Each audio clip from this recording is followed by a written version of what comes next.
আসসালামু আলাইকুম সুপ্রিয় শিক্ষার্থী বন্ধুরা, যারা 19তম সহকারী শিক্ষক বা প্রভাষক গণিত লিখিত টাইপ এমসিকিউ পরীক্ষায় অংশগ্রহণ করবেন, ভিডিওটি তাদের জন্য।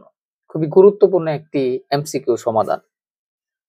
যদি x⁻100 - 2x⁻50 + 1 কে x - 1 দ্বারা ভাগ করা হয় বা ভাগ করলে তার ভাগশেষ কত হবে, তাহলে একটা কৌশল আপনি মনে রাখবেন যে এখানে যে উৎপাদকটা দেওয়া থাকবে, যে তারা ভাগ করতে আপনাকে বলবে, ওইখানে যদি এক্স এর সাথে মাইনাস আকারে থাকে, যা মাইনাস আকারে থাকে তাকে আপনি প্লাস আকারে নেবেন, আর প্লাস আকারে থাকলে ওটা মাইনাস আকারে নেবেন। তার মানে এখানে মাইনাস আকারে আছে 1, তাহলে এটা কি হবে? প্লাস আকারে 1 হবে। প্লাস আকারে 1টা আপনি ওই সমীকরণে বসায় দিবেন।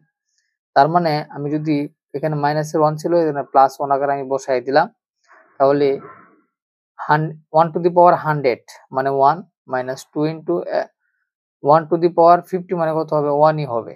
কত হবে? 1ই হবে প্লাস 1। তাহলে এখন দেখুন একার একে কত? 2, আর এখানে মাইনাসে 2, তার মানে কত? 0। তাহলে এই বহুপদীর কে যদি আমি x - 1 দ্বারা ভাগ করি, তাহলে তার ভাগশেষ কত পাওয়া যাবে? 0 পাওয়া যাবে। কত পাওয়া যাবে? 0 পাওয়া যাবে। আশা করি সবাই বুঝতে পেরেছেন। সবাইকে অসংখ্য ধন্যবাদ।